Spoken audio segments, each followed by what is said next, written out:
పెళ్ళైనా పండగైనా వేడుక ఏదైనా పట్టుచీరల ప్రత్యేక వేదిక వారాహి సిల్క్స్.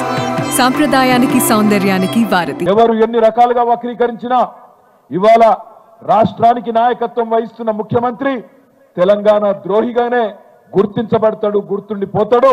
కేసీఆర్ గారు తెలంగాణ సాధకుడిగా తెలంగాణను 14 సంవత్సరాలు కొట్లాడి తెచ్చిన నాయకుడిగా చరిత్ర పుటల్లో మిగిలిపోతాడనే మాట కూడా నేను మీకు విజ్ఞప్తి చేస్తా ఉన్నా. ఈ పవిత్ర రోజును ఇవాళ మనందరం ఇక్కడ మేడ్చల్లో ఇంతమంది సమక్షంలో జరుపుకుంటూ ఉండడం చాలా సంతోషంగా ఉన్నది. కానీ కొంత బాధగా కూడా ఉన్నది.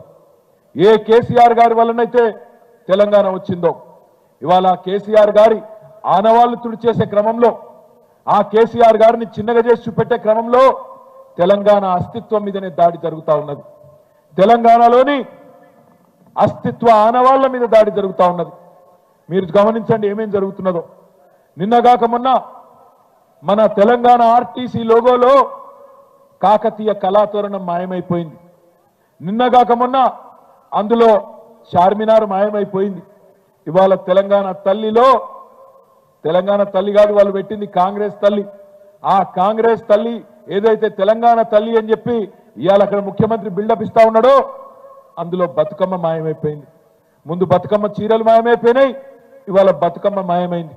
నిన్న రాష్ట్ర ప్రభుత్వం ఆ తెలంగాణ తల్లి కొత్తగా ఎట్లుంటుందో చూపెట్టే ఒక చిత్రాన్ని విడుదల చేయగానే సోషల్ మీడియాలో తమ్ముళ్ళు జోకులు వెలుస్తా ఉన్నారు. ఏమంటున్నారు? సెక్రటేరియట్లో లంకె బిందెలు లేవని అర్థమైపోయిందట రేవంత్ రెడ్డికి. లంకె బిందెలు ఉంటాయని కొని వచ్చిండు, లంకె బిందెలు లేవు. అందుకే ఏం చేసిండు?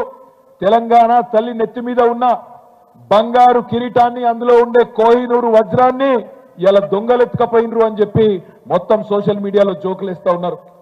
ఇవాళ కేవలం తల్లి కిరీటాన్ని మాత్రమే కాదు, ఒక దేవతా రూపంలో బ్రహ్మాండంగా మనం అందరం ఆరాధించుకునే విధంగా అద్భుతంగా తెలంగాణ ఉద్యమంలో జన్మించిన ఆ తెలంగాణ తల్లిని చిన్నగా చేసి చూపెట్టే ప్రయత్నం ఈ ముఖ్యమంత్రి చేస్తా ఉన్నాడు.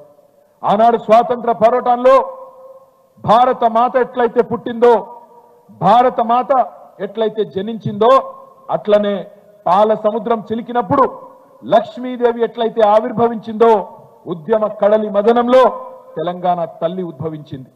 తెలంగాణ తల్లి రూపాన్ని ఉమ్మడి ఉద్వేగంతో తెలంగాణ ఉద్యమం తీర్చిదిద్దింది. ఇది ఏ ఒక్క నాయకుడో ఒక రాజకీయ పార్టీకో సంబంధించిన రూపం కాదు. తెలంగాణ తల్లిని చూడంగానే ఉద్యమ జ్ఞాపకాలు గుర్తుకొస్తాయి. నాటి పోరాట స్ఫూర్తి రగులుతా ఉంటది తెలంగాణలోని ప్రతి ఒక్కరి గుండెల్లో. ఈ జాతి సమిష్టిగా సాధించిన ఈ పోరాటంలో సాంస్కృతిక పోరాటం కూడా మళ్ళొక్కసారి గుర్తొస్తుంది. ఒకనాడు ఎక్కిరించబడ్డాం మనం, మీకు భాష రాదు, మీ యాస చక్కగా లేదు, మీకు పరిపాలన రాదు, దబ్బన తెలంగాణ ఇస్తే కూడా మీకు పరిపాలన చేతనైతుందా, మీకు అన్నం తినుడు నేర్పిందే మేము అంటూ ఎక్కిరించిన వాళ్ళ నోర్లు మూతపడే విధంగా 10 ఏళ్లలోనే తెలంగాణను భారతదేశంలో అగ్రభాగాన నిలబెట్టింది కేసీఆర్ నాయకత్వం అనే మాట మళ్ళొక్కసారి నేను మీకు గుర్తు చేస్తా ఉన్నా.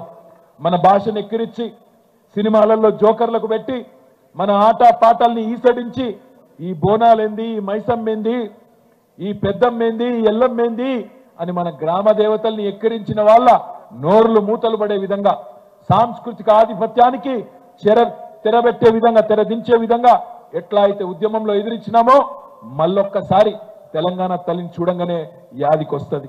ఈ మహత్తర పోరాటంలో పుట్టిన తెలంగాణ జనని తెలంగాణ తల్లి.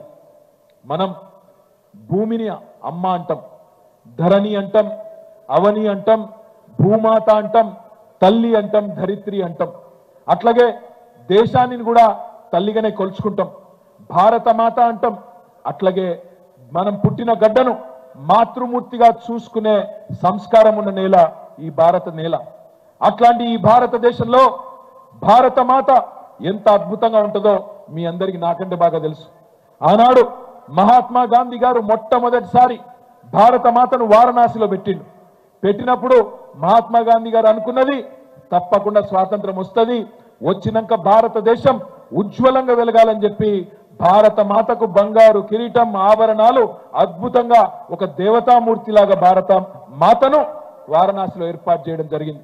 ఆ తర్వాత శ్రీమతి ఇందిరాగాంధీ గారు ఆనాటి ప్రధానమంత్రిగా హరిద్వార్లో ఆమె కూడా భారత మాతను పెద్ద ఊరేగింపు తీసి హరిద్వార్లో ప్రతిష్ఠించింది.